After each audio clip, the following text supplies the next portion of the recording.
Nah, orang yang tidak ahli sunnah wal jamaah, sidik-sidik hanya kembali ke Quran dan hadis. Betapa bahayanya itu, karena lafaz Quran dan hadis itu bagaimanapun itu lafaz yang pemaknanya bergantung para pakar-pakar usul fikih. Kenapa kita harus bermadzhab? Saya beri contoh betapa bahayanya tidak bermadzhab. Assalamualaikum warahmatullahi wabarakatuh.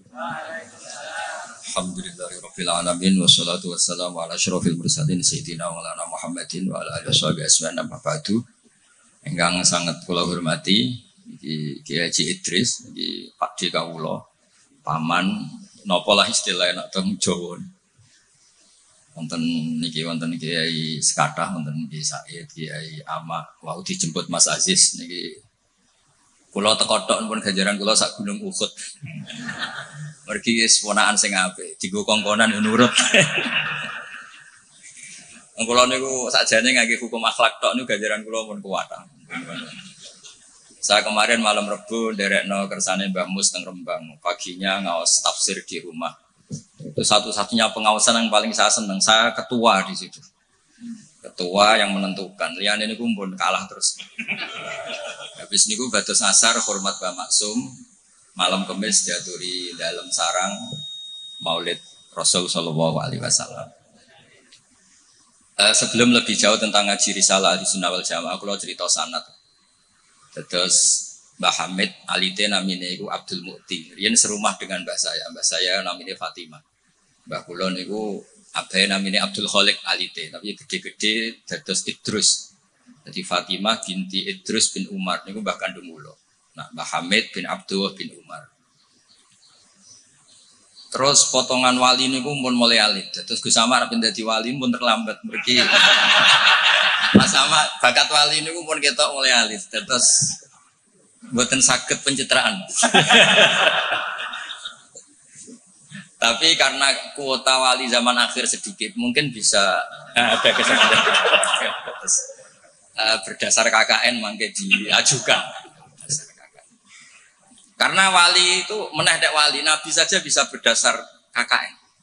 Nabi Harun itu harusnya agak nabi. Tapi barokah Nabi Musa itu alsat, pelak. Ini aku minta jubir. Jadi ono nabi proposal gitu. Ini cerita rileks mawon. Kalau ngomong serius ya sungkan Mbak Idris. Ini kayak Pak D kula, kayak guru kula, riyen bapak kula niku mesti sowan Mbah Hamid. Riyen semaan teng Mbah Hamid mesti bapak kula. Pergi ke wau, disebut mantu ya. Mbah kula misanan, bapak kula mantu. Terus kula niku cerita, Nabi Harun itu harusnya agak nabi. Berhubung Nabi Musa niku alsa, pelat, niku ngendikan. Ketika jadi Rasul itu pertama diangkat jadi Rasul menghentikan. Ya Allah, saya ini pelat. Wa akhi Harun huwa afsahu minni lisanan fa arsilhu ma yarid ayusaddiqun. Sing pinter ngomong niku dulur kula Harun. Terus nak kula misalnya tenan alim, sing pinter ngomong Mas Ama. Niku saged. Siap. Ya setuju nggih. Ya ngono iku ya ana cerita ngoten ya. Terus ana nabi iku dadine nabi diajukan. Wonten SK. Dimintakan SK. Allah gitu dituruti mawon.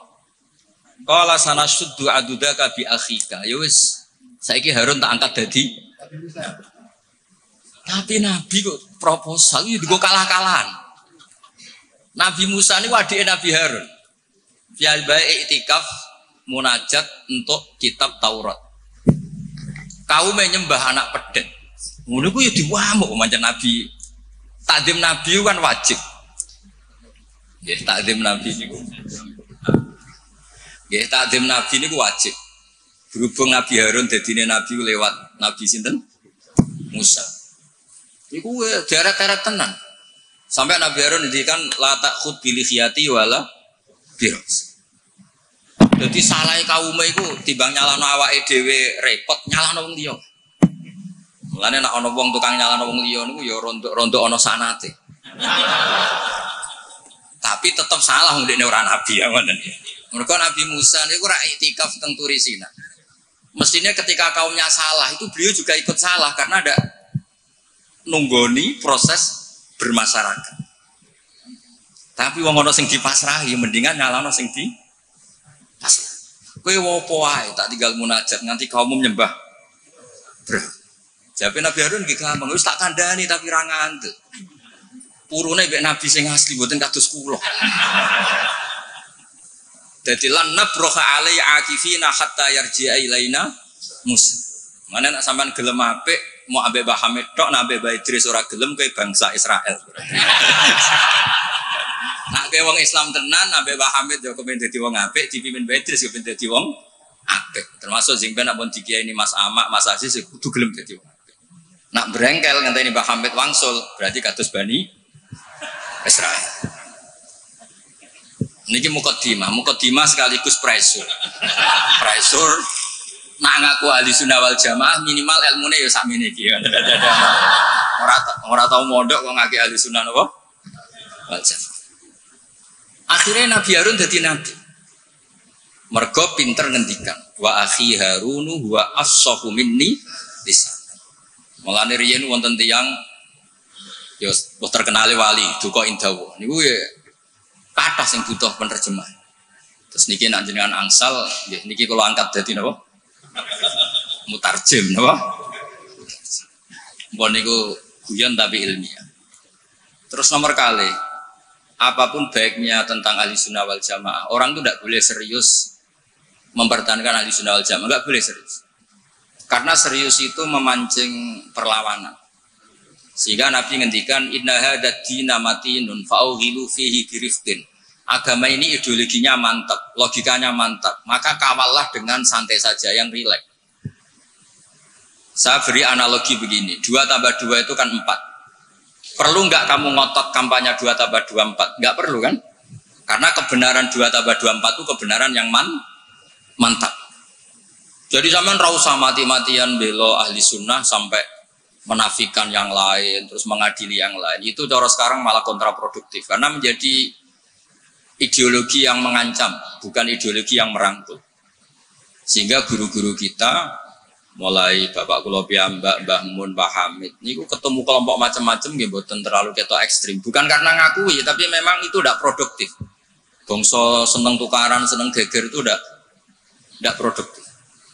Karena inna hadati namatinun fa'ughilu fihi birifkin. Agama ini sudah aman, sudah bagus, maka kawallah dengan halus. Ya kayak orang kampanye di Indonesia tentang pentingnya makan nasi. Orang tahu semua lah, tidak usah kamu cerita gizinya nasi gini, asupan nasi fungsinya gini. Orang sudah tahu lah fungsinya apa? Nasi. Begitu juga fungsinya madhab ahli sunnah apa? Wal jamaah. Satu madhab yang sanadnya jelas, akurasinya jelas.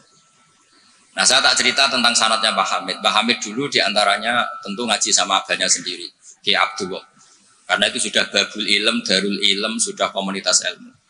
Di antaranya beliau pernah ngaji juga di Kiai Khalil Harun. Kiai Khalil Harun masih pernah mbah-mbahnya Mbah Maimun. Terus ngaji sama Mbah Dimyati di Termas. Mbah Dimyati itu adik kandungnya Kiai Mahfud At-Turmusi. Jadi kalau sanadnya Mbah Hamid pakai Termas ya Mbah Hamid, Kiai Dimyati At-Turmusi, lalu Mbah Mahfud Termas. Terus Sohibul Anas, Sayyid Abi Bakar Sato, terus Sayyid Ahmad Zaini Dahlan. Sayyid Zaini Dahlan ini gurunya Syekhona Khalil ketika mondok di Mekah. Jadi semuanya ketemu, termasuk Mbah Siddiq dulu ngaji Mbah Siddiq sini, keluarga sini, ngaji sama Syekhona Khalil itu langsung ke Sayyid Zaini Dahlan. Ya, buat nomor gimana? Oh kesimpulan. Nah kenapa sanad itu penting? Begini, saya beri analogi. Tag itu liar. Karena tag itu mau tidak mau harus pakai lafaz. Kata-kata itu bisa jami'un likulli afrodi. Ini sekaligus mukadimah untuk ukholnya Mbah Hamid. Makanya ketika Mbah Hamid dipuji sebagai pakar usul fikih, beliau juga ngaji Jamul Jama itu saya senang. Karena di situ nanti ada taqyidul mutlak bil muqayyad atau taqyidul am bil mukhassis. Saya ulang lagi ya, itu penting. Karena jika lafaz umum itu ditetapkan sebagai umum, maka akibatnya, saya ulang lagi.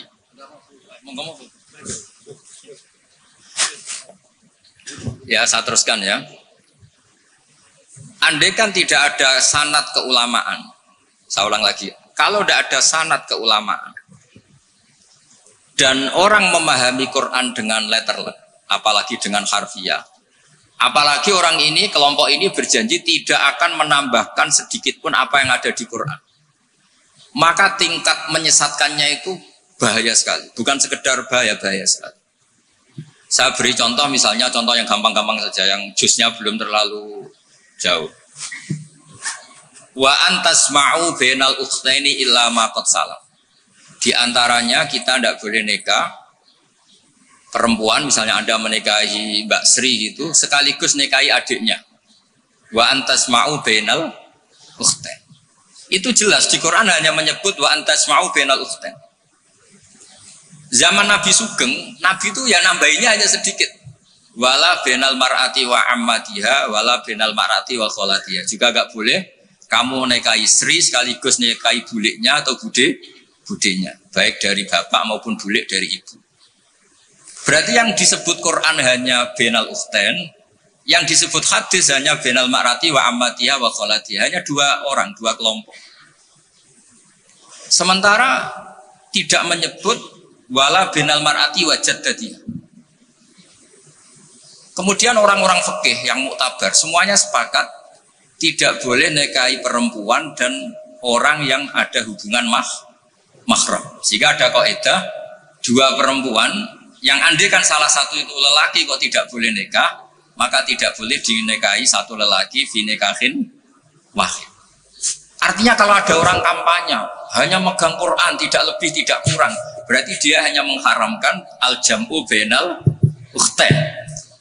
Itu betapa bahayanya dalam Islam. Terus orang nikah Sri dan budenya, orang nikah istri dan mbahnya, mbah dan cucunya, kayak apa bahayanya? Mereka sudah pongah berkampanye tidak boleh menambahkan apa yang ada di Quran. Tapi barokahnya ngaji sama mas saya, termasuk tadi Pak Hamid ngaji Jamul Jame, di situ ada kaidah ilmu namanya balaghah. Wala wa antasma'u bainal ukhtain tu mimba bi itlaqil ba'di wa iradatil kul. Jadi atau itlaqul juz wa iradatil kul. Yang disebut hanya sebagian, tapi yang dimaksud semua perempuan yang ada hubungan mahram itu tidak boleh dinikahi fi waqtin wahid. Nah, hal-hal seperti itu kan kayak keren. Orang kampanye kembali ke Quran, tidak mengurangi dan tidak menambahi. Tapi terus kayak apa bahayanya ketika orang hanya berpegangan wa antasma'u bainal ukhtain. Maka ciri utama ahli sunnah itu maknani Quran dan hadis itu berdasar sanad. Ya seperti yang saya terangkan tadi. Kalau saya misalnya saya ngaji Mbah Mun ngaji Mbah Karim ngaji Syekhona Khalil. Mbah Hamid ngaji Mbah Dimyati, Termas Mbah Dimyati ngaji Mbah Mahfud ngaji Sayyid Abi Bakar Sato, Sohibul Li'anah, beliau ngaji Sayyid Zaini Dahlan. Atau di sini keluarga besar Basidik, kalau pakai buyut-buyut misalnya Basidik ngaji Syekhona Khalil, ketemu di Sayyid Zaini Dahlan terus sampai Syekh Utsman Ad-Dimyati sampai Rasulullah Shallallahu Alaihi Wasallam. Nah, pemanaan ini penting. Lafadz itu nggak boleh mengikat. Makanya kata Ibnu Hajar Al-Asqalani, jika Anda terikat oleh lafadz, orang basuh wajah tidak sempurna itu nggak apa-apa, tangan yang nggak sempurna nggak apa-apa, karena yang ada itu wailun lil aqabi minan nar. Basuh polok yang tidak sempurna diancam Nabi itu neraka, tapi Nabi tidak ngendikan wailun lil yad minan nar, wailun lil wajhi minan nar. Nah ini kalau di usul fikih disebut mimba biwaqiati ainin, karena yang wudu itu salahnya dibasuh tungkat tumit ya. Ya, ada orang wudu yang lupa tumitnya enggak kebasuh. Karena kejadiannya seperti itu Nabi ngendikan wailun lil aqab minan nar. Apa tidak well juga ketika orang tidak membasuh tangannya secara sempurna? Apa tidak well juga ketika orang tidak basuh wajahnya secara sempurna? Kan sama-sama well. Tapi ini tidak disebut Rasulullah Shallallahu Alaihi. Ya misalnya Anda fanatik, pokoknya saya persis hadis yang wailun hanya lil aqab. Kalau tangan nggak apa-apa, wajah nggak apa-apa. Lu itu gendeng apa goblok? Wes goblok kampanye saya berpegangan hadis orisinil kata Pak Idris, jadi asli kan. Nah, jadi bahayanya baca hadis tanpa ilmu usul fikih kira-kira seperti itu. Ada misalnya tak beri sekian contoh, nah sama Rafa kebangetan. Tadi sudah dua ya. Normalnya 2 itu sudah pinter. Ini terakhir contohnya ketiga. Layak dil qadi wa huwa ghadban. Orang itu tidak boleh bikin keputusan penting, apalagi seorang qadi. Nah, kepengen nyebut Gus Yusuf apalagi wali kota. Ini kemarin sebelum jadi wali kota perjanjian, Gus jenengan wali beneran, saya ingin wali kota saja. Ini keluarga kiai tapi cita-citanya sederhana. Jadi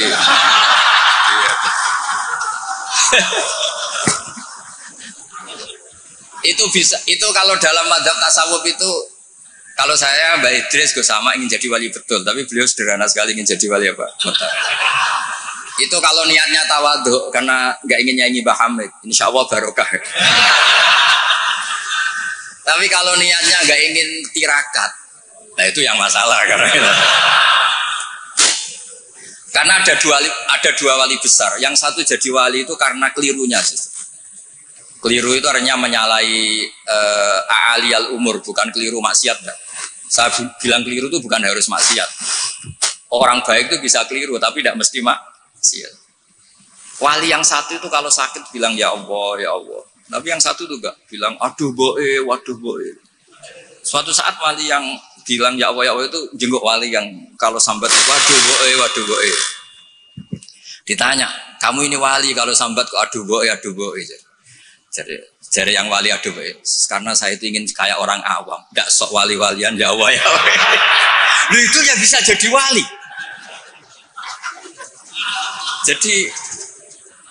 Jadi nanti lihat aja di daftar kalau di list wali kok masukkan gosipul berarti ya karena tawadhu tadi. Jadi ada juga wali itu kalau sholat itu nggak mau soft awal banyak.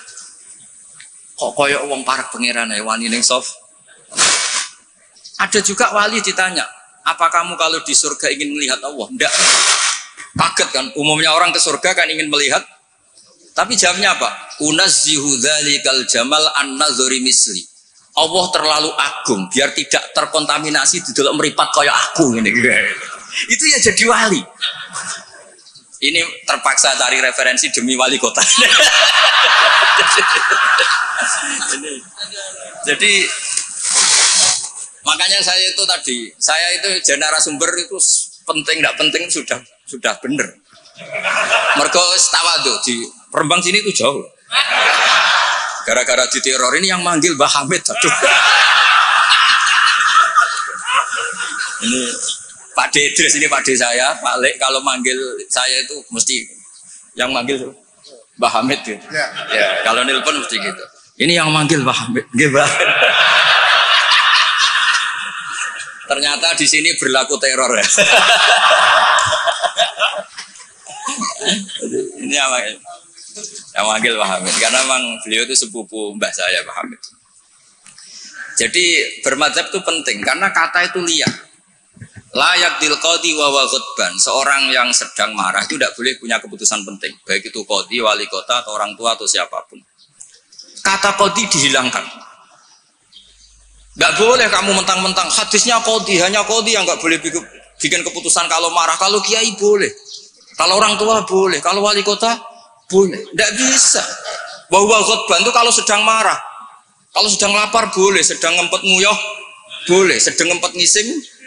Nah, padahal setelah dimaknai pakar-pakar usul fikih, ghadab itu apa? Halatin sing yasu'u khalqu sahibi. Satu keadaan yang orang itu tidak normal. Nah, keadaan tidak normal itu bisa hakin. Orang yang ngempet nguyuh, ngempet ngising atau banget laparnya. Itu juga gak boleh bikin keputusan penting. Jadi ghadban bukan lagi dimaknai marah, tapi apa? Satu keadaan di mana orang tidak sedang baik-baiknya. Makanya Imam Syafi'i masyhur itu, kamu jangan rembukan sama orang yang besok gak ada yang dimakan, itu ruwet otaknya itu. Lalu sidang madrasah ambek guru-guru sing bar diamuk bojone, wah itu error gitu. Sidang madrasah ambek wong sing sesuk kudu bayar kredit. Mesti tak kok isepudi madrasah saya di pohon ngeten mun saya.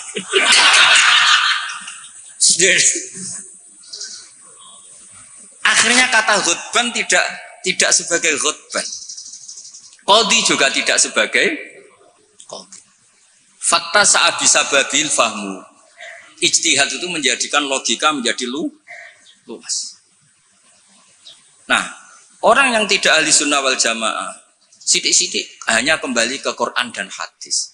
Betapa bahayanya itu, karena lafadz Quran dan hadis itu bagaimanapun itu lafadz yang pemaknanya bergantung para pakar-pakar usul fikih.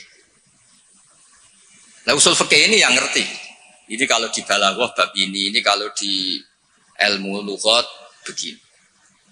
Nah, kira-kira seperti itu madzhab Ahlussunnah wal Jamaah. Makanya saya di sini pernah baca kitab ini berkali-kali, juga ada kajian khusus sama keluarga Gus Hakim, Gus Kikin yang sekarang pengasuh di Tebu Ireng. Saya juga pernah istifadah sama Mbah Mun dan berkali-kali juga pakai kitab Risalah Ahlussunnah wal Jamaah. Kenapa kita harus bermadzhab? Saya beri contoh betapa bahayanya tidak bermadzhab. Misalnya begini, saya beri contoh yang gampang-gampang saja. Sholat itu kan madhep kiblat. Oke, madhep kiblat. Tapi kita tahu madhep kiblat itu apa? Ya mu'dhamus sholat. Karena nanti kalau kena cangkem melek, lah nak sujud madhep di. Untung sama ndak tahu mikir kan. Jadi baru makanya kadang kiai seneng wong goblok, mergo nak diterangno ora mikir. Sajane sholat madhep kiblat ya pas ngadeg tok, lah pas rukuk mek sujud. Tapi baru kayak goblok do ora takok. Jadi goblok ku ya penting, mare ngenakno kiai lah. Jadi wong ora kakean. Wong ora kakean kok. Mulane sampean nak takok, kiai ku kok kadang seneng santrine goblok timbang sing pinter, kowe ora rasane dadi kiai. Ruwet. Karena kena wong pinter itu ya rodok repot. Nah, setiap bahasa itu mesti merujuk ke mu'dhamul amri, tema utamanya. Sehingga Nabi kalau ngendikan ya al-hajju arafah. Apa haji itu tidak ada tawaf, apa haji itu tidak ada sa'i. Tapi kok Nabi ngendikan al-hajju arafah, ay mu'dhamul haji arafah. Nah, bahasa-bahasa seperti itu andaikan orang nggak ngerti usul fikih terus maknanya al-hajju arafah, sementing wis ning arafah. Nah, iya. Itu kan yo ribet. Jadi intinya itu apapun teks yang Anda baca di Quran dan hadis itu pemaknanya harus ikut ulah. Nah, kalau sampean tanya, dalilnya apa, Gus? Dalil yang paling saya mengenang dan tidak akan lupa ila yaumil qiyamah itu dawuh Mbah Mun, ihdinas siratal mustaqim siratal ladzina walam yaqulillah sirataka. Harusnya kan tunjukkan kami jalan yang benar, jalanmu ya Allah. Enggak, tapi Allah ngendikan siratal ladzina an'amta alaihim. Mergo kowe ora iso niru Allah dhewe, kowe ora iso niru Allah, Allah ra mangan, Allah ra turu. Nah, buat terusno Allah ora pengen dadi wali kota. Kan? Kamu tidak bisa. Inna wa ta'ala la ya'kul wa la yashrab wa la yanam. Allah tidak tidur, tidak makan. Kalau kamu makan niru siapa? Niru makane wong soleh-soleh, niate taqwi alal ibadah. Kamu tidur niru siapa? Niru orang-orang soleh. Enggak bisa niru Allah, Allah tidak tidur. Nah, berarti kalau kamu ingin benar harus butuh sanad, karena ketika Allah ngendikan siratal mustaqim itu siratal ladzina an'amta alaihim. Itu dalil paling kuat betapa pentingnya sanad. Makanya sampai ada pepatah yang sangat mengancam tadi, manta alama bila sehin fasehuhu setan. Itu ancaman yang benar sekali, karena betapa bahayanya orang misalnya hanya berdasar terjemah atau teks kemudian dia nyimpulkan hukum. Padahal lafadz ini adalah terjun bebas. Karena tadi lafadz itu jamek. Dia akan kemana saja yang masuk afrodnya kalau dalam ilmu usul fikih. Tapi nanti setelah ada momentum muqtadul hal, itu baru proporsinya hanya sampai mana. Misalnya sampai lihat Syekh Nawawi Al-Bantani. Faktul musyrikina. Bunuhlah orang-orang musyrik. Itu ayatnya akan ekstrim. Misalnya haitsu wajadtumuhum, kapan saja kamu menemukan mereka. Tapi sampai lihat di Syekh Nawawi, al-musyrikin ayna kisina khosotan, yang melanggar perjanjian, atau al-muharibin, yang merangi kamu. Tidak semua orang musyrik kamu boleh kamu perangi, karena ada musyrik-musyrik yang wa in janahu lisalmi fajnalaha wa tawakkal Allah. Lafadznya umum tapi harus proporsional. Kalau sampai contoh ini gak paham, tak kayak contoh yang paling mesti kayak paham. Nara paham kebangetan. Kamu kalau istri kamu sedang seneng-senengnya, wes sama sampean karep opo tak turuti. Opo wae? Jebule terusin, aku ben wayoh, Dik. Terus, yo cuiku. Jare opo wae kan gitu. Ya kan? Jadi semua lafat ma min amin illa wa yukhassas. Tidak ada kata am kecuali yadkhuluhu takhsis. Kecuali ada takhsis. Misalnya kamu seneng sama istri, wes adik kemana-mana berdua. Kowe apa nak ngising berdua. Jadi lafat-lafat. Nah iya artinya kalau ada lafat umum ning Quran hadis mesti ada mukhassis. Ma min amin illa wa yadkhuluhu takhsis. Sama seperti di tafsir Jalalain, innallaha ala kulli syai'in qadir, tidak memasukkan yang mukhal. Tidak boleh ada pertanyaan gini, ayak diruwahu ta'ala ayyud hibadatahul aliyah, apa Allah mampu menghilangkan zatnya yang agung? Ya tidak boleh, kudroh hanya tata alaku bil mumkinat, tidak boleh kudroh ta'aluk sama mukhal. Apa Allah kuasa menjadikan 1 ditambah 1 itu 13? Ya Allah kebajak goblok. Tidak bisa, kudroh itu hanya ta'aluk sama yang mungkin. Karena Allah ala kulli syai'in qadir, ala kulli syai'in qadir, wali kota ya iso dadi nabi, yo repot. Yo ora iso ditutup.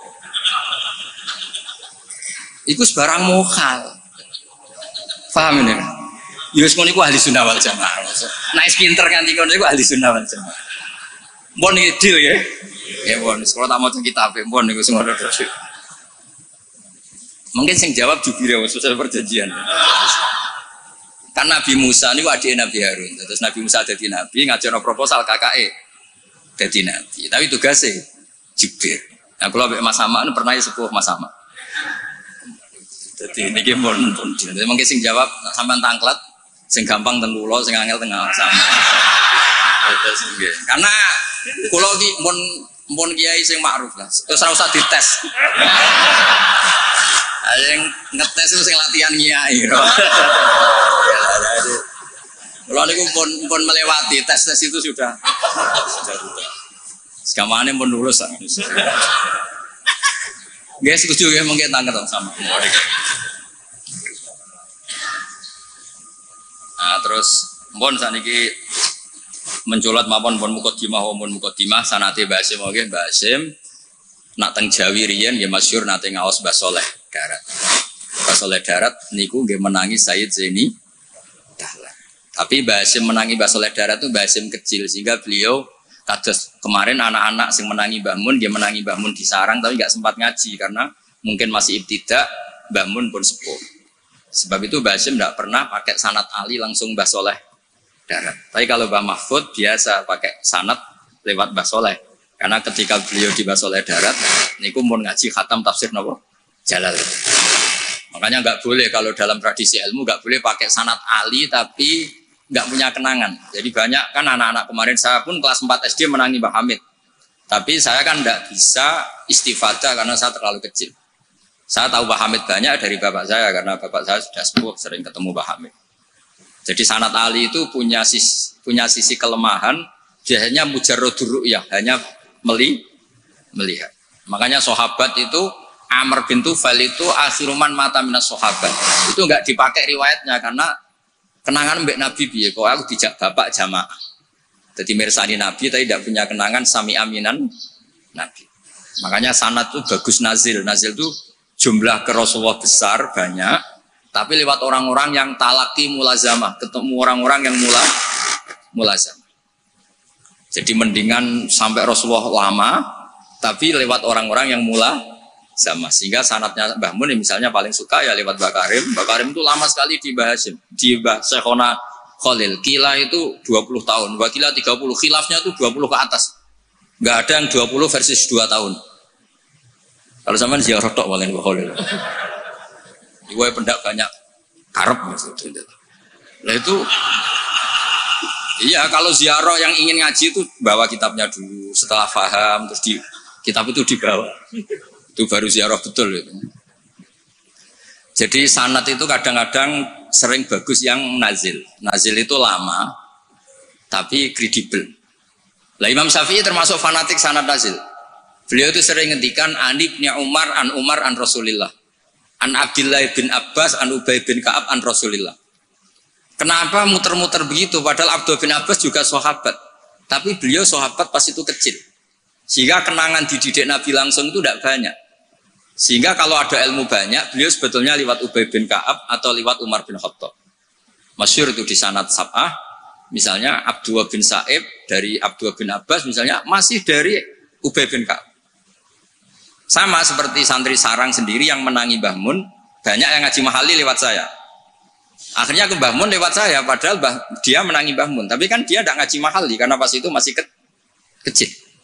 Paham ya? Terus sanad itu aja mentang-mentang ketemu Mbah Hamid, terus koyo-koyo ilmu mus tingkat wong sing lu ketemu Mbah Hamid itu Mbah Hamid lewat ngendikan terus aku muridnya Mbah Hamid. Insya Allah nanggo syafaat cukup, tapi nanggo ngiyai ini. Jadi udah jelas nanggo syafaat cekap lah. Tapi nanggo ngiyai buatan. Terus ini supaya sampai kertas sana. Ya kalau wasias ini sing tentang aturan bermadhab sebagaimana yang ditanyakan tadi. Halaman 28 ya, ini kisah ada kitab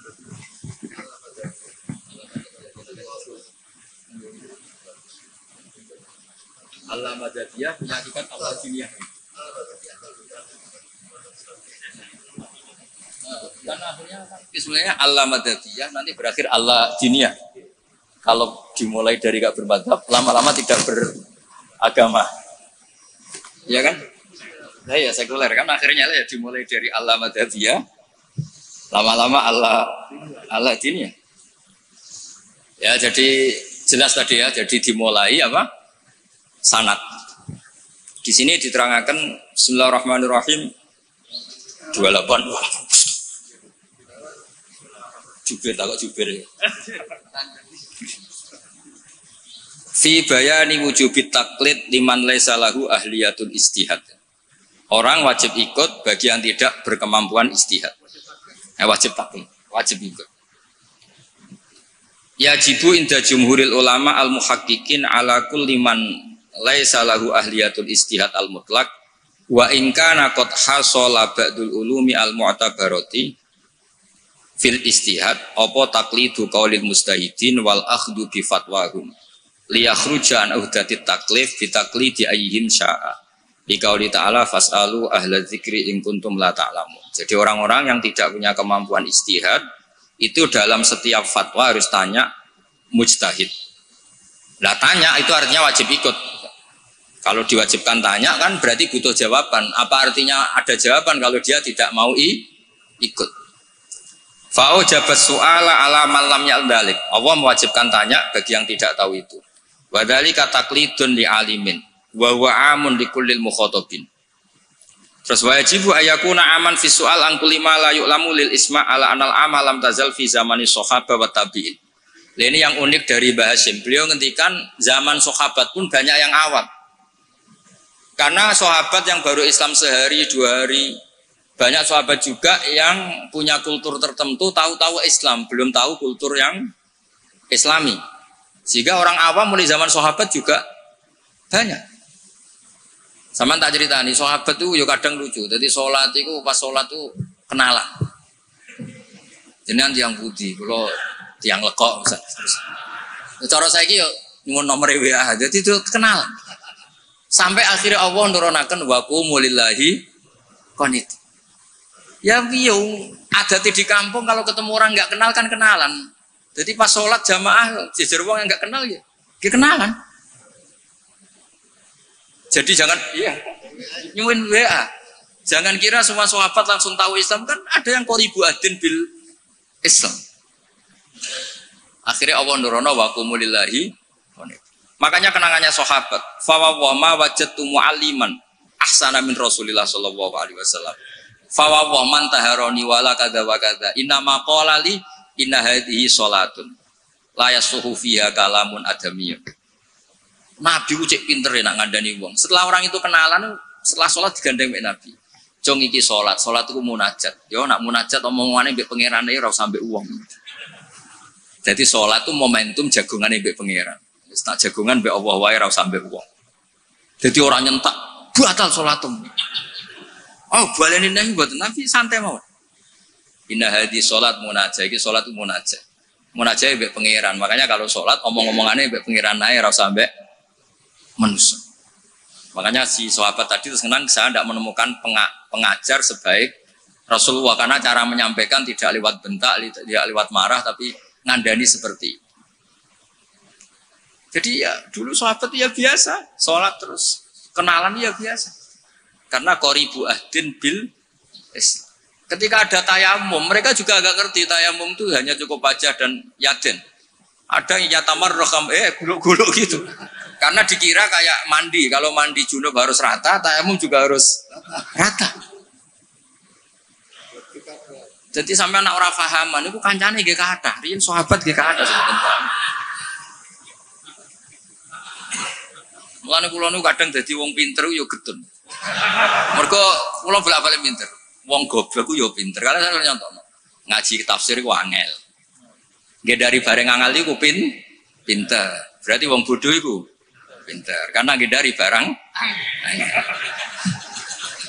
Jadi saya ulang lagi kan, ngaji itu angel apa enggak? Angel. Nggih dari barang angel itu pinter apa goblok? Pinter. Berarti wong goblok iku pinter. Maka berbahagialah yang goblok karena hakikate pinter.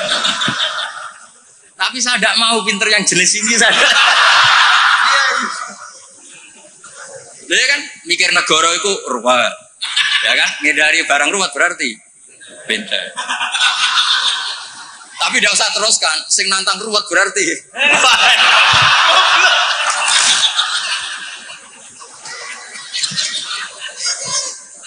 Jadi mungkin di situ ada pepatah semua ada hikmahnya itu di situ.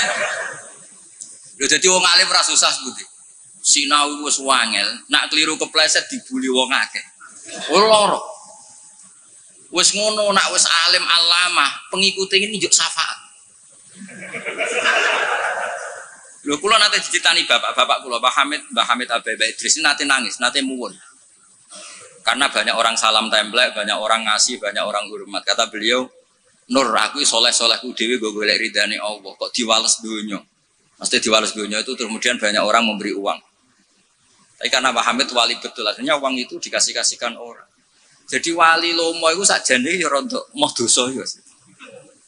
Karena nggak ingin kompensasi kesolehannya menjadi dunia. Makanya syaratnya wali itu kudu lomo. Karena kalau untuk diri sendiri berarti kan hadun nafs. Makanya kenapa ini sirinya, ini baru ini saya buka siri saya karena ada Pak Idris. Saya tuh kalau mulang bahagia sekali. Karena itu satu-satunya cara saya tobat. Saya istighfar tuh nggak ngefek. Tobatnya wong alim iku nak dosane kitmanul ilmi, tobatnya ya mulang. Berarti aku nak pas mulang lebur dosa. Makanya saya kalau mulang tuh bahagia. Jadi sampean tak anggap perangkat penghilang dosa. Lu ra iso wong alim gak mulang terus sampean istighfar gak bisa. Illal ladzina tabu wa aslahu wa bayanu. Tobatnya orang alim harus wa bayanu. Memberi penjel. Enggak bisa istighfar. Makanya saya kalau ngajar tuh bahagia sekali. Karena itu satu-satunya cara ngilangi dosa. Kok pejabat lungo kan tuh SPJ Pak ya. Satu-satunya untuk uang legal ya ana cara lungo SPJ. Wong alim ya gitu, sama sebenarnya pola sosial itu sama. Ini buatan guyon ini tenang. Kenapa kalau saya ngajar tuh bahagia sekali? Karena itu cara saya untuk menghilangkan dosa. Dosa kitmanul ilmu. Makanya semua ulama kalau ngajar tuh bahagia sekali. Yang ngajar tidak harus seperti ini ya, kayak Pak Hamid lewat akhwal. Ada yang ngajar lewat akwal, ada yang ngajar lewat mau'idhah, tapi semua perangkat itu untuk tabyin, untuk memberi penjelas. Dulu Pak Hamid itu kan punya mercy, uangnya banyak dan semua orang menghormati. Ada orang agak drengki, agak iskal, itu jare wali kok nikmati dunia. Singkat cerita orang ini dijak naik mercy-nya Pak Hamid, disuruh megang gelas, masyhur cerita itu. Megang gelas penuh air. Kata Mbak Hamid, ini pegang nggak oleh kocak. Engkau melaku-melaku be aku. Naik mercy, kursinya juga longgar, gak dosoan. Muter-muter Pasuruan. Terus Mbak Hamid tanya, enak mercy saya? Enak sepunti ora kober. Jogo gelas ben boten kocak. Jadi Pak Hamid, ya semono iku hubunganku be Allah. Sing tak jaga iku ridane Allah ning aku. Aku wis ora roh donya. Ya kayak kamu naik Mercy, tapi fokus jaga gelas air tadi. Jadi wali-wali itu untuk duniawi itu sudah tidak ngefek karena punya masyhul, punya syagil.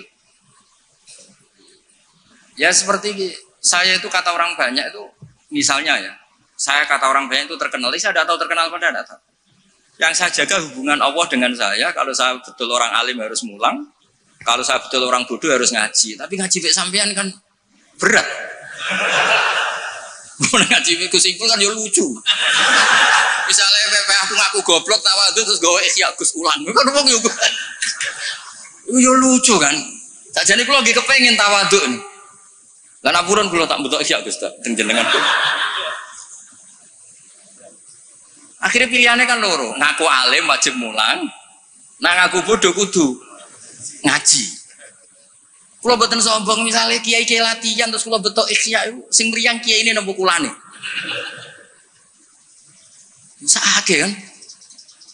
Bisa akeh no, misalnya sengaji kulo niate kulo tawaduk terus kiai ini terus meriang. Ngaji ra ono sing gaji wae dadak meriang perkara sing ngaji. Sama tak ceritani, Zakaria Al-Ansori nganti alime ngoten mergo mangkel. Dadi mangkel itu ya ana sing barokah. Dekne di guru jenenge Ibnu Hajar Al-Asqalani sing aran Fathul Bari iku gelare Ibnu Hajar Al-Asqalani. Iku kerenge ra karo anak ngaji. Dekne bar wis alim dhe murid jenenge Ibnu Hajar Al-Haytami. Alim. Ngaji dekne wis alim. Dadi nak ngamuk iku grutu. Wah semane zaman aku ngaji yo kangelan. Kok nak maca salah diwamuk. Saiki dadi kiai yo kangelan sinau, mergo nak salah konangan muridku sing alim yo. Dadi ora kok berseneng saya Zakaria Al-Ansori. Mulane ketika ditanya, "Syekh, kenapa jenengan salim itu?" Dukik tu bena hajaro ini, aku digebek watu loro. Mergo nak ape ngaji yo kudu sinau, ape mulang yo kudu sinau. Lah nak muridnya goblok kabeh kan seneng. Tenang. Bodoh-bodoh nih santai. Ngawur sithik.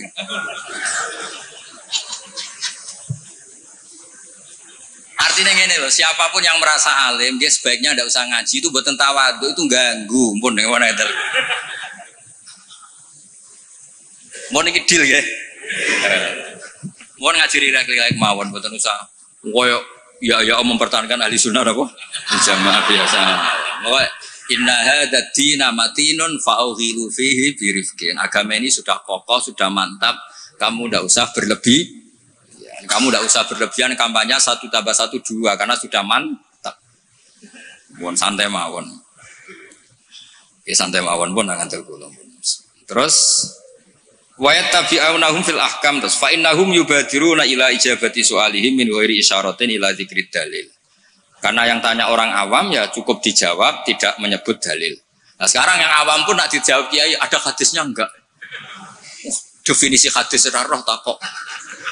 Kadang itu tanya, itu hadisnya sahih mbak enggak? Tak tanya, hadis itu apa? Aneh-aneh yang saya ribet ya.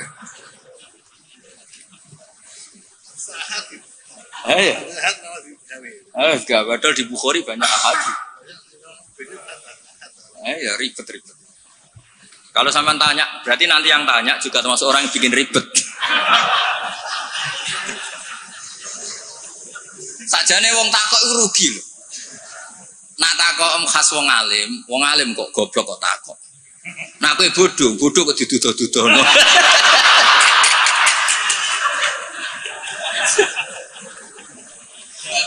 Lo pernah lho. Gus Zofur pernah seminar di Kalimantan, Sulawesi itu banser Gus Zofur. Banser semangat. Itu setiap seminar NU kan mesti tentang Mbah Hasyim. Itu ada yang tanya, Mbah Hasyim itu siapa? Orang acara NU orang tanya Mbah Hasyim itu siapa? Iya, kaget kan? Nanti jangan-jangan sampean tanya, mazhab itu apa loh? Banyak orang yang teman-teman paham itu wali-wali itu apa? Di Padang wali kota repot. Jadi orang tanya itu kadang ribet. Lho Kanjeng Nabi kena wong awam ya cara Jawa kaku ati. Wong takok Allah itu kadang iya. Ya Muhammad, oke kamu punya Tuhan sendiri. Tapi Tuhanmu itu apa? Min dhahabin au nukhasin au khosyabin au hajarin. Karena mereka orang awam. Taunya yang dipertuhan itu ya benda. Sehingga mereka tanya, oke Muhammad kamu punya Tuhan, lalu min dhahabin apa fiddatin apa khosyabin apa hajarin. Sampai akhirnya turun kul huwallahu. Maka penanya itu harus hati-hati ya. Kemungkinannya dua tadi. Kalau kamu orang pinter, wong pinter kok takut. Nah aku yang bodoh kok duduh-duduh. Ini untuk ben kok sing takut ora ono. Lah nak ngetes wong drengki berarti ya. Kalau niatnya ngetes berarti napa? Drengki.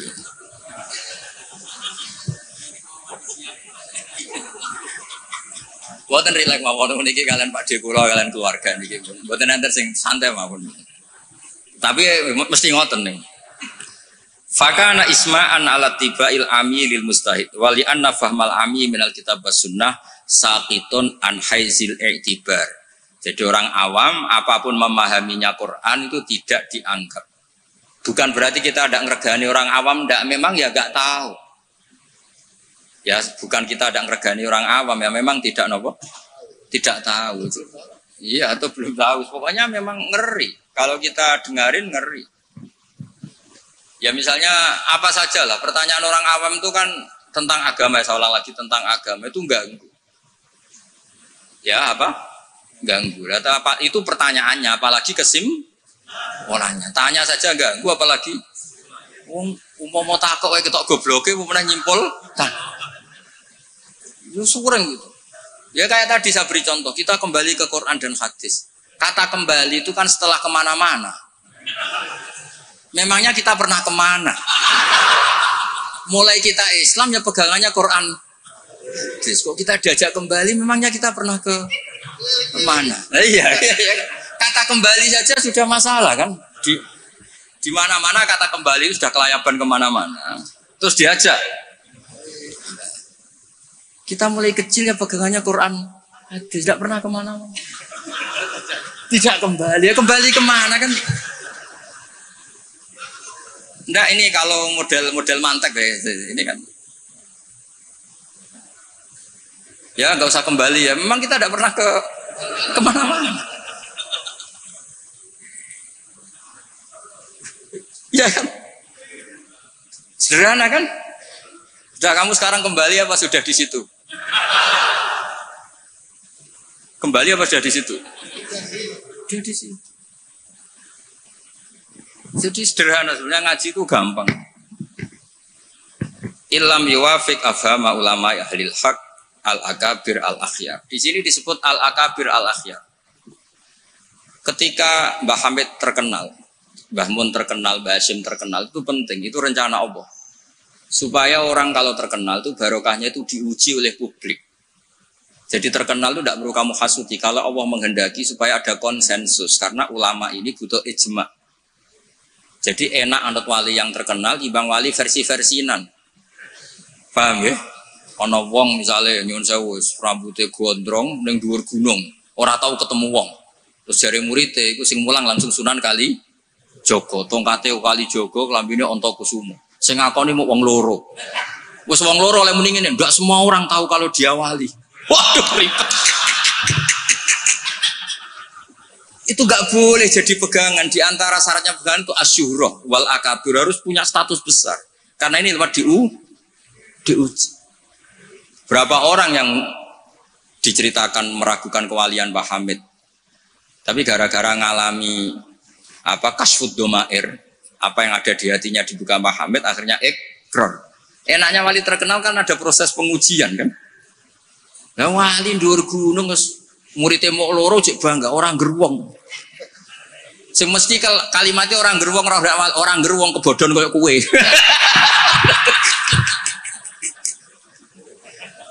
Itu kan kayak bakul jamu. Kue tok saya tak kayak rego diskon, lainnya enggak. Tiap ketemu orang kamu saja yang tak kasih harga seginanya enggak. Sebetulnya kalimat pasti kue tok sing kebodhon. Nah, makanya butuh transparansi. Itu tidak hanya di birokrasi, tidak hanya di dunia ulama, semuanya butuh transparan supaya diuji. Makanya di sini Mbah Hasyim ngendikan ulama ahlil haq al-akabir al-akhir. Maka syarat jadi nabi pun harus ada gunjingan dulu. Enggak boleh nabi enggak terkenal, harus terkenal.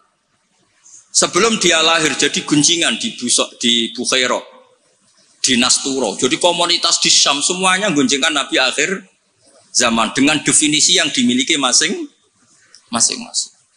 Jika semua orang tuh ingin, itu dari mana? Orang mana? Terus kriterianya kayak apa? Sampai Khadijah, karena beliau punya paman yang ahli Injil, namanya Warokoh, tanya nabi akhir zaman tuh begini-begini, definisinya begini-begini. Kalau nggak terkenal, tahu-tahu muncul, nerangno definisi nabi wes kangelan sampai. Jadi terkenal itu kalau fillah walillah itu baik, asal tidak karena hadun nafsi. Saya beri contoh ya, contoh kecil. Ini sekaligus Maulidur Rasul Shallallahu Alaihi Wasallam. Ada orang yang imannya itu terlambat, namanya Ka'bul Ahbar. Banyak orang yang kebetulan nasibnya baik kayak Sayyidah Khadijah. Dia yang dia baca dari paman-pamannya, Nabi akhir zaman tudzilluhul ghamamah tuti'uhus sahai. Fajrul jabini lailiyud dawai. Kebetulan yang dibaca itu. Karena yang dibaca itu dia nyuruh Maisarah. Maisarah itu nama lelaki. Coba kamu ikut dagang Muhammad, semua yang kamu lihat ceritakan ke saya. Setelah ikut di Syam itu ya sekarang termasuk Lebanon, Syria ya, Jordan. Pokoknya semua kawasan situ dulu namanya apa? Syam. Karena itu yang persisnya itu entah mana, tapi ada yang bilang termasuk ya Palestina, Israel. Pokoknya semua situ dulu namanya apa? Syam. Nah, dulu ada tertentu dibilang Arifa, dibilang apa, tapi itu semuanya dulu namanya Syam. Ada pohon yang kalau ada nabi itu ngereaksi. Nabi itu nggak boleh mikir, dia nggak boleh tahu. Jadi nabi itu misalnya matahari dari barat, beliau ya tetap saja duduk di arah barat. Nggak mikir kalau ke arah barat itu ketemper matahari itu udah mikir. Memang syaratnya nabi itu nggak boleh mikir. Memang dekat Allah sehingga semuanya, ya memang begitu. Ma kunta tadri mal kitab walal iman. Kalau nabi mikir kok tak adek, jumpafanku kapan ya?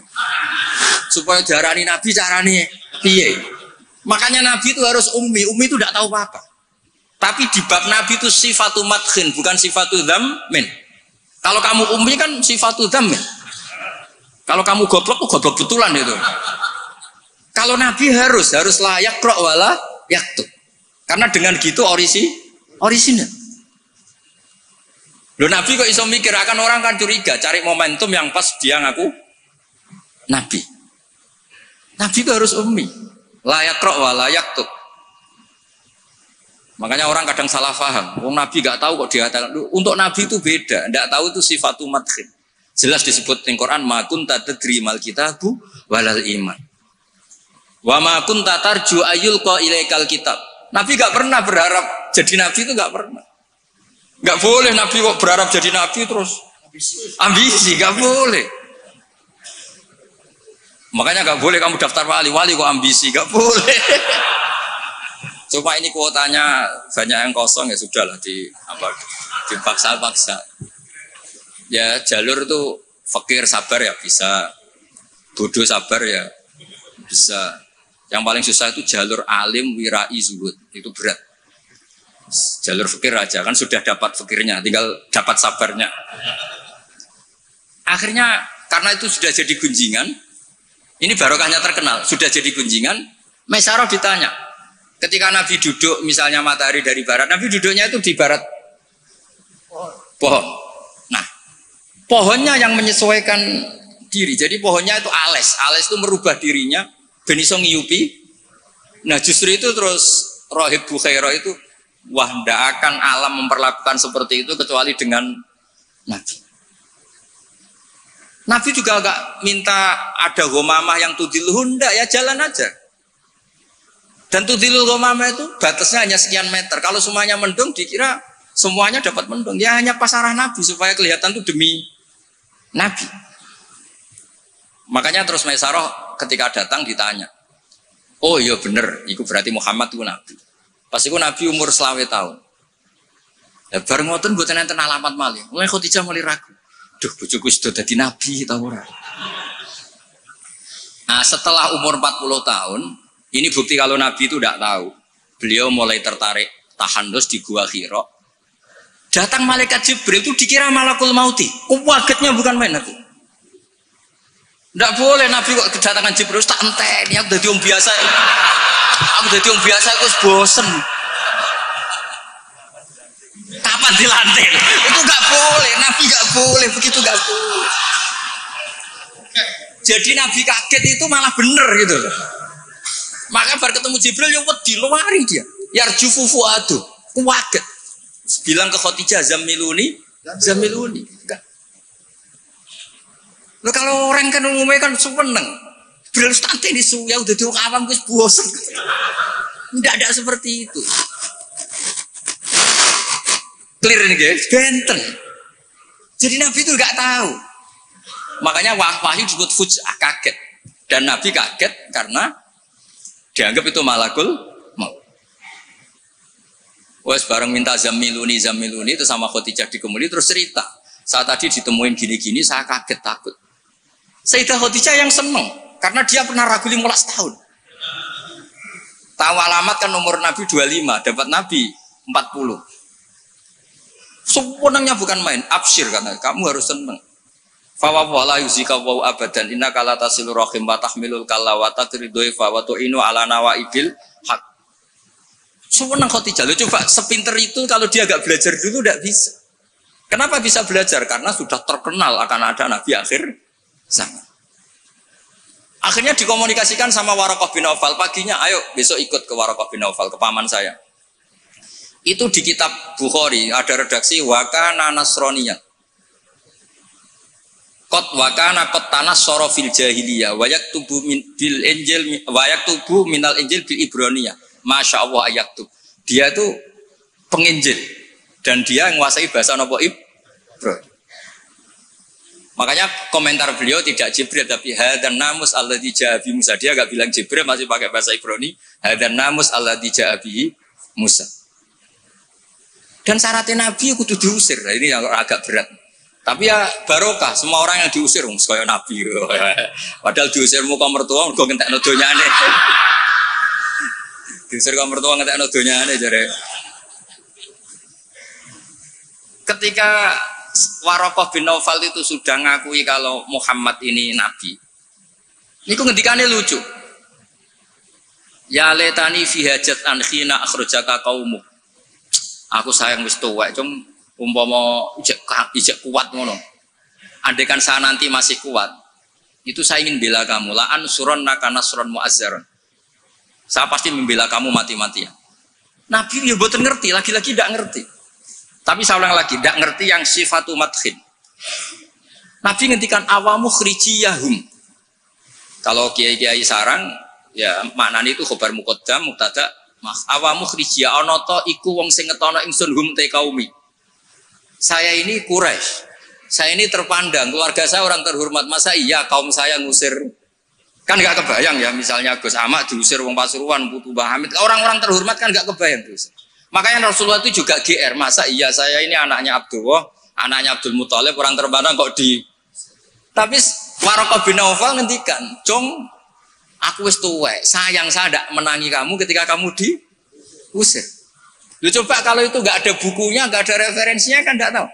Terus Nabi Muhammad protes, awamu khrijiyahum, masa saya ngalami diusir. Terus beliau ngendikan, tidak ada orang yang seperti kamu illa udiya, kecuali dimusuhi. Wa iyyudrikni yaumuk ansurka nasron mu'azzaron. Andaikan saya menangi itu, pasti kamu saya bela. Ternyata akhirnya Nabi diusir, dan itu Waraqah tahu. Khadijah tahu. Maka menurut pakar-pakar tarikh, andai kan kita secara ngawur, secara objektif, kadang objektif yo ngawur, mergo terus gak sopan. Kadang objektif yo ono ngawur, mergo terus gak sopan. Awaluman amanah mutlaqan itu pilihannya kalau ndak Khadijah itu Waraqah. Gak mungkin Abu Bakar kalau kita boleh ngelamak, boleh ngawur sidik-sidik. Karena pertama yang diceritani beliau Nabi itu Khadijah. Berarti awaluman amanah harusnya Khadijah, karena pertama yang. Tapi pertanyaannya dibalik, Khadijah pas iman itu rodok-rodok mamang sebelum terkonfirmasi dengan Waraqah. Jangan-jangan Waraqah. Nah, terus akhirnya di kitab-kitab dibak berjanji supaya ngikuti adat-adat ulama, ya ngikuti adat-adat madzhabuna semua. Awaluman amanah minar rijal Abu Bakar wa minan nisa Khadijah wa minas sibyan Ali wa minal mawali Zaid bin Haris. Karena ahli sunnah wal jamaah itu gak kepengen objektif tapi ngelama. Lu mau awaluman amanah mutlakon kok ono skor. Makanya sekarang di pejabat juga mulai usum kan, pemimpin umum, pimpinan. Mereka kadang sing wakil itu rodo izin di wakil itu. Supaya terhormat semuanya disebut apa? Pimpinan. Iya, ketua umum terus ketua itu sudah mulai berperadaban. Iya, ketua. Umumnya ketua. Iya. Umumnya ketua.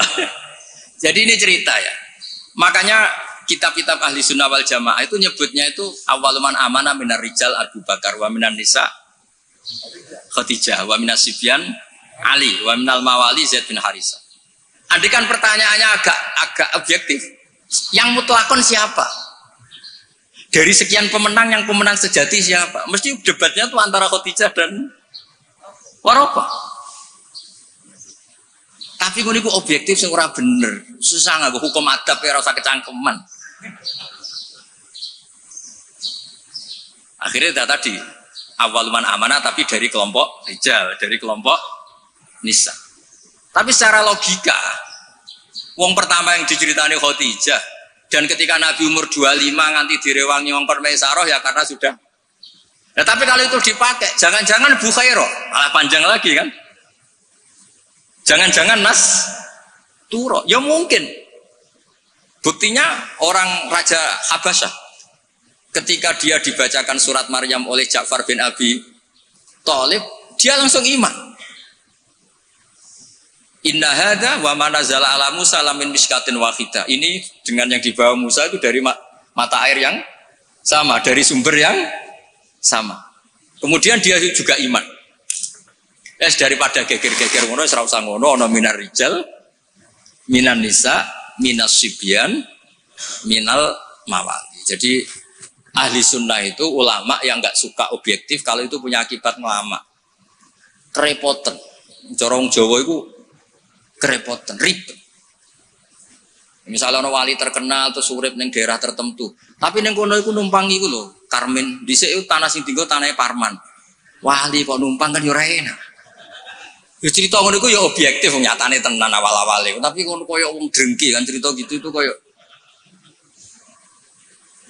Jadi sebetulnya konstruksi nubuah itu panjang. Bahkan kalau di kitab Sirah Nabawiyah itu mulai Yaman kuno itu sudah ada diskusi Nabi akhir zaman. Nah, Ka'bul Akbar ini orang yang agak sembrono. Dia itu kitab yang dibaca itu Taurat dan dia masyhur itu kan Al-Hadis Susani an Yasar bin Atha an Ka'bil Akbar satrusnya ila sifron wahidan karena yaktimu wa idkhiluhus sunduh. Ka'bul Akbar itu menangi Kanjeng Nabi, tapi dia hanya punya dua data, maulidu bi Makkah wa hijratuhu tadi. Lah dia data yang dia baca wa sultanuhu bisyam. Sentral Islam nanti itu di Syam. Lah Ka'bul Akbar itu tidak menangi kemenangan Syam. Rasulullah itu tidak menangi kemenangan Syam. Sehingga cara dia data ini kurang satu. Makanya dia belum Islam. Ketika Umar radhiyallahu anhu membuka Syam, berarti sudah masuk wa sultanuhu bisyam. Baru Ka'bul Akbar masuk Islam karena menurut dia datanya adalah jenis data yang memasukkan wa sultanuhu bisa. Tapi data yang di Khadijah cukup tudhilluhul ghama matuti'us sahaib. Jadi yo ribet. Tapi saya ulang lagi, tapi syaratnya Nabi tetap layak roh wa layak tub, supaya nggak ada ingin pelantikan, nggak ingin jaga citra. Jadi nggak ada propos, nggak ada foto-foto.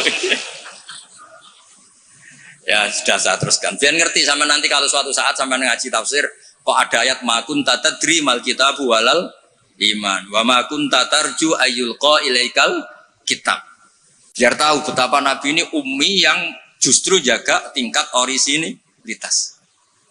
Jadi umminya Nabi itu biar orisinil, tidak terdikte oleh nafsu, oleh pikiran, oleh taktik, oleh strategi, tidak ada semua. Semuanya itu nubuah, Makanya madzhab Ahlussunnah apa walam takun nubuwatun muktasabah walau raqo fil khairi la aqobah balda kafadlu wa yu'tihi liman yasha ujalla wa ibul minan. Jadi syaratnya Nabi itu enggak ada ikhtiar. Dan ketika dikasih juga enggak boleh tirakat dulu. Ya sudah alami saja. Lho Nabi teng Gua Hira niku mboten tirakat kok jenengan mute mboten nggih sangu. Sangu bekal. Jelas mboten rokokan. Ora kowe bekal terus ape tafakur go rokok sak wes. Sudah tutut delok langit jare tafakur. Wah ribet go kopi sak tremos, go mie sak kerdus mboten ngoten. Ya tahannas, wa tazawwad. Ya tazawwad itu betul napa? Bekal. Betul sama. Pun kula terusno. Engko sing takon mboten wani Mbak Idris ya aman. Fa inna kullu mubtadi'in wa dhalin yafhamu ahkamu al-batilah minal kitabi was sunnah. Awal dari kesesatan adalah orang langsung mengambil dari Quran dan sunnah, tidak mengikuti panduannya ulama. Kayak tadi, misalnya ngambil Quran toh wa antasma'u bainal ukhtain. Yang haram itu hanya jam'u bainal ukhtain, yang lainnya ya enggak disebut di Quran, ya gendeng bareng. Walhal annahu la yuhni minal haqqi syai'a. Cara ngambil Quran tanpa ulama itu tidak bisa mendapatkan kebenaran sama sekali. Nah ini yang hebatnya Mbak Hashim untuk solusi Indonesia.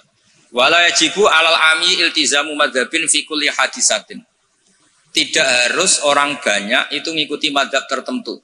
Walawil tazama madzhaban muayyanan kama madzhabi Syafi'i rahimahullah la yajibu ali al istimrar.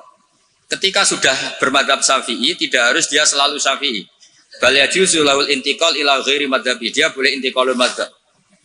Ini yang dipakai Mbah Mun, yang dipakai guru-guru kita. Dulu Ki Hamid semuanya ya kalau ada kejadian biasanya juga intiqal apa? Madzhab. Yang masyhur ya Imam Syafi'i mengatakan intiqadu wujuhil lamis wal malmus. Yang megang maupun yang dipegang batal. Oke, dalam kondisi normal seperti itu, tapi nanti setelah tawaf dong ikuti madzhab napa? Maliki, bahwa menyentuh perempuan asal tidak syahwat itu ndak batal. Ada yang bilang wes pokoknya enggak batal, catatan ndak syahwat kayaknya ada keberatan itu. Tapi itu artinya intikal. Masjid juga gitu. Saya sering ditanya orang, Mbak Idris itu masjid di kampung-kampung itu kan mau ditingkat. Bekas tanah itu wong dikai ora gelem mergo tanah wakaf. Nak gak dibuat nglumbruk. Bekas bangunannya nek dirubono nglumbruk. Dibuat oleh tanah wakaf, nak dibaro di situ nglumbruk.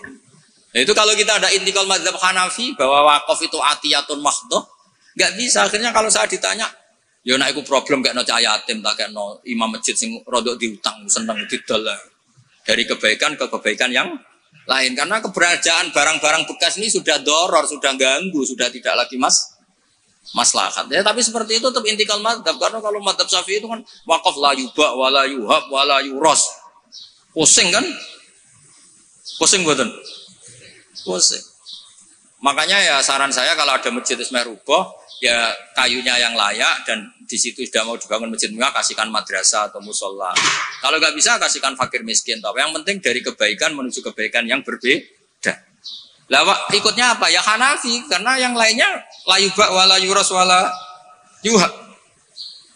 Nah seperti itu tuh kita harus. Begitu juga misalnya ada wong awam sholat, jebule pupune kena rokok kretek. Bar sholat lagi roh nak pupune kebuka sak bolongane rokok. Itu harus intikal madzhab. Meskipun badal amal. Jadi misalnya nanti juga diterangkan di kitab ini. Ono wong awam, saya ulang lagi ya, ono wong awam bar nyaponi kandang ayam, setelah sholat ke susu, ternyata di sini ada teleknya apa? Ayam. Nah, kalau dia disuruh iada kan keberatan. Ngurah potongan wali kon baleni sholat itu kan keberatan. Wong kiai dhewe nak kon iada keberatan apa meneh? Nah, itu harus dibilangin. Sudah ada usah iada tapi jangan ulang lagi. Ngikuti madzhab Imam Royani kalau Rasul Makul Tohir. Tapi baleni neh, tapi nak sakit amun baleni malih. Itu sudah biasa, jadi boleh intikal madzhab walau badal amal, meskipun setelah dilakukan. Kan dia intikal itu setelah amal. Nanti juga dibahas di sini, nanti tak teruskan.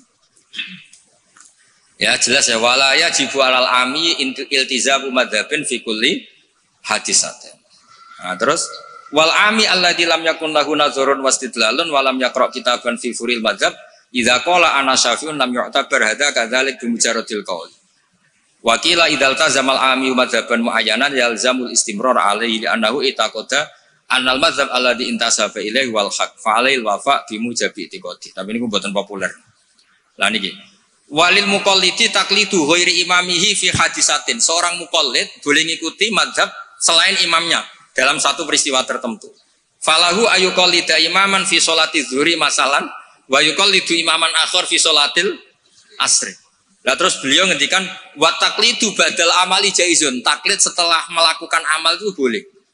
Falau sholat syafi'iyun dhanna sihhata sholatihi ala madhabi summa tabayyana butlanuha fi madhabihi wa sihhatuha ala madhabi ghairihi falahu taqliduhu wa yaktafi bitilkas sholat.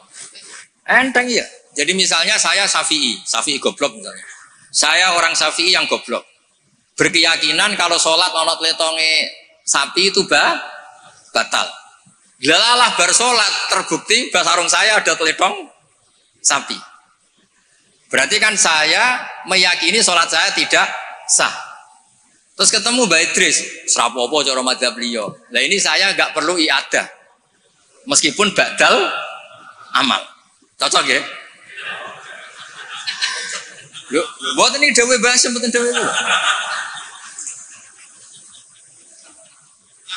Lebutan sama Arab percaya sinau ini mana nih geng? Ungkul mau narik kalau sinau nih kok kita beli. Gampang kan? Jadi taklid badal amal itu boleh. Jadi misalnya ada Lego tanah wakaf yang maslahat. Kadang-kadang kan ada posisi masjid yang zaman Sunan siapa itu strategi. Tahu-tahu kegerus zaman di situ tuh sangat nggak strategi sehingga ini mati masjid ini. Terus keputusan masyarakat situ masjid dipindah. Mau tidak mau harus intikal mazhab Hanafi. Cuma jangan juga yang beli ini orang fasik atau menjadi tempat maksiat. Jangan misalnya dari masjid menjadi madrasah atau menjadi musola atau jadi rumahnya orang soleh. Pokoknya jangan ke adna. Kata Imam Subki boleh merubah wakaf syukur-syukur ila a'la. Sementing jangan ke maksiat. Karena mau dipertahankan sudah tidak mungkin. Misalnya tadi perkampungannya pindah, orang sudah ada ke situ. Terus barokah perubahan zaman, Islam trennya ada di situ lagi itu kan ruwet. Nah, tanah ada titol, misalnya terpaksa seperti itu, mau tidak mau. Kalau enggak dianggap melawan negara kan ribet. Itu kalau enggak ada mazhab Hanafi yang anggap wakaf itu atiyatun makhdhab, dia di Mizan Kubro. Ya sudah terserah nazir yang sekarang masalahnya kayak apa.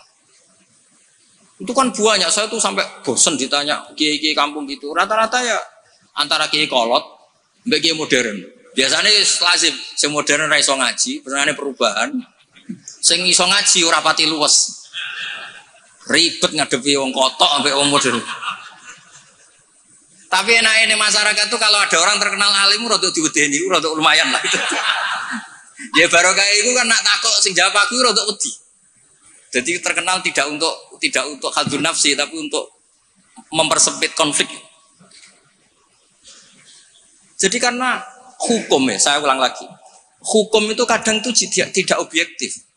Saya beri contoh ya, sama nggak usah tersinggung. Mazhab Syafi'i yang mengharuskan Jumatan orang 40. Ya.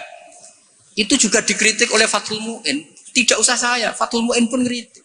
Kritiknya gini, kalau ada orang berpikiran harus iqamatul Jum'ah walau biduni arba'in harus diikuti. Bahwa qawiyun pendapat itu juga kuat sebagaimana katanya Imam Bulkini.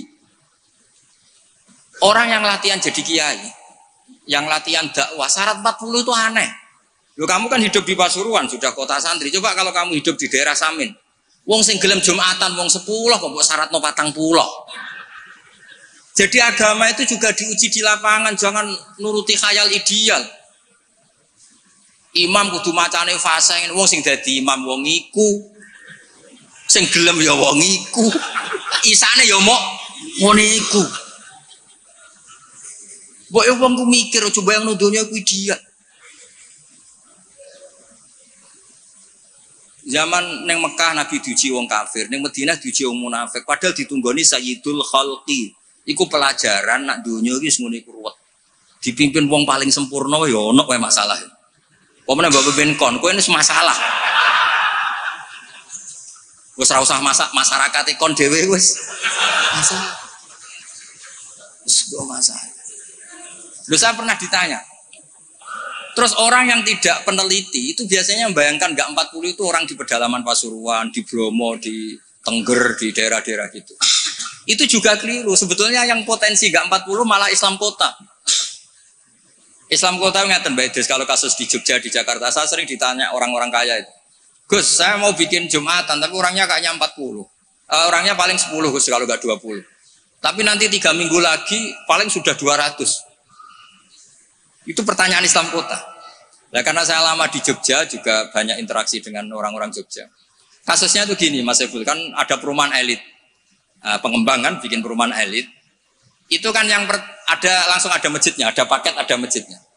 Nah, yang datang situ pemilik rumah tok. Ternyata orang elit ini hanya orang 20, yang Jumatan 10, berarti hanya 10. Tapi nanti setelah 3 bulan, supirnya ikut, stafnya ikut. Cara Gosipul tukang buka pintu ikut. Aduh, wali kota mulya buka pintu ora gelem. Iku ya kudu ikut. Wah, akhirnya dia bilang nanti gue setelah 3 minggu minimal 200 yang Jumatan. Loh, saya tanya kok bisa? Ini supir saya belum ikut, ajudan saya ikut, tukang parkir belum ikut, tukang satpam belum ikut, tukang pintu gerbang belum.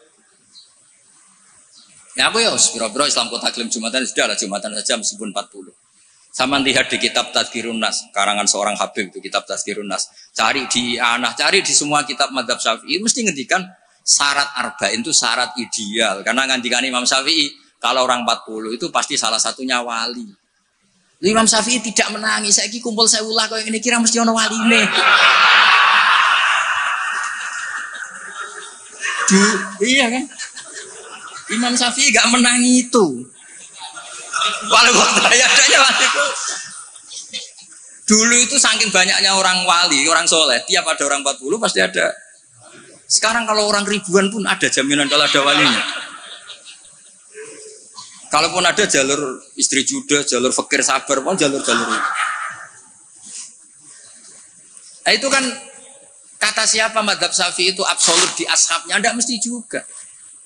Karena di level lapangan itu beda di level khayal ideal. Kalau khayal ideal inginnya imam yang terbaik. Paham ya? Afqahuhum yang paling ahli baca, afqahuhum yang paling ahli fikih, asanuhum yang paling senior. Terakhir malah berat lagi. Wa imamu qaumin wa hum lahu raudun. Dimami orang yang semuanya menerima. Lha wae pilkada apa dadi imam? Disurvei sih. Jadi misalnya saya dengan Gusipul, survei dulu. Waliul Amri menang di urusan Waliul Amri, berarti menang wali kota. Kalau Aklam kayaknya menang saya misalnya. Ribet kan? Akhirnya kan poinnya 1 banding. Nah, tinggal poin terakhir wa imamu qaumin wa hum lahu raudun, konsensus kan? Polling dulu. Polling dulu menang wali kota kan bisa bayar dulu. Kiai kan tidak bisa. Paling ngancam cara milih saya neraka. Repot kan? Kan repot jadi. Tapi nyatanya ini cerita. Nyatanya di tradisi guru-guru kita tidak seperti itu. Banyak Said Muhammad tuh terkenal, beliau juga sering jadi makmum. Banyak wali-wali top yang kalau sholat kersane jadi makmum. Yang jadi imam ya sering, jadi makmum ya sering. Akhirnya orang terus ya legowo saja, ya sendi sing gampang, gak usah repot. Karena syarat yang didhawuhna Nabi itu aqra'uhum afqahuhum itu syarat ideal. Tapi syarat saya shollu khalfa man qala la ilaha illallah. Nah ini pentingnya ngaji ini ya kembali ke ahli sunnah wal jamaah. Lah nek semacammu ngono, kowe ngaku ahli sunnah lah. Nah ora iso kecangkeman temen-temen ngaji ku ya angel. Paham ya? Terus taklid ba'dal amal tubuh boleh. Misalnya Ka'bah juga gitu. Masyhur itu kemarin Mbah Mun sering duka. Tanya Mbah Idris, banyak lah dia yang ngerti dukane Mbah Mun ketika kiblat mau diluruskan. Mbah Mun kan duka. Dukane karena nanti kalau kiblat diluruskan sesuai jam dalil atau sesuai yaumar rosdil apa? Kiblat. itu akan menjadi orang menyalahkan orang-orang dulu karena banyak masjid wali ketika dicek, dihitung lagi nggak pas. Akhirnya kalau kamu membenarkan itu menyalahkan wali. Tapi kalau anti teori itu kamu anti ilmiah, kan ya jadi repot. Terus saya termasuk orang yang dimintai pendapat, termasuk Gus Zofur sampai situ sama Suriah Jawa Tengah. Mbah Mun ngendikan, terus saya nyari takbir di Tafsir Munir, sampai cari di Fawalu Wujuhakum Syatral Masjidil Haram. Itu di situ kata Ibnu Abbas, Al-Ka'bah kiblatun li ahlil masjid wal masjid kiblatun li ahlil haram wal haram kiblatun li ahlil masyriq wal maghrib. Karena kalau Ka'bah kudu persis, mereka juga gak mikir. Yang ngomong-ngomong persis itu tak pikir, ya ora mikir. Begini gak mikirnya. Nggak, ini nyata. Ka'bah itu misalnya luasnya segini. Kan Ka'bah itu kan 16 kali 18 Gus Ibul. Terkenalnya Ka'bah itu 16 kali 18. Anggap saja 18 meter lah luasnya. Berarti semua masjid harus pas 18 meter. Iya kan? Ka'bah itu kan luasnya 18 meter. Berarti luas masjid maksimal harus 18 meter. Sekali masjid kamu 20 meter, yang ujung sana madep mana tuh? Mesle kan? Lah ya kan misalnya ini Ka'bah. Ini tak contohkan di tengah. Ini Ka'bah. Terus kamu sholat di sini. Berarti ya luasnya harus luas ini. Sekali kamu di sini, madep kiblat, kan nggak kena Ka'bah sama sekali. Kalau ingin berarti bentuk masjid harus cekung. Iya kan, mau tidak mau. Kalau ingin ke titik ini semua masjid harus apa? Cekung.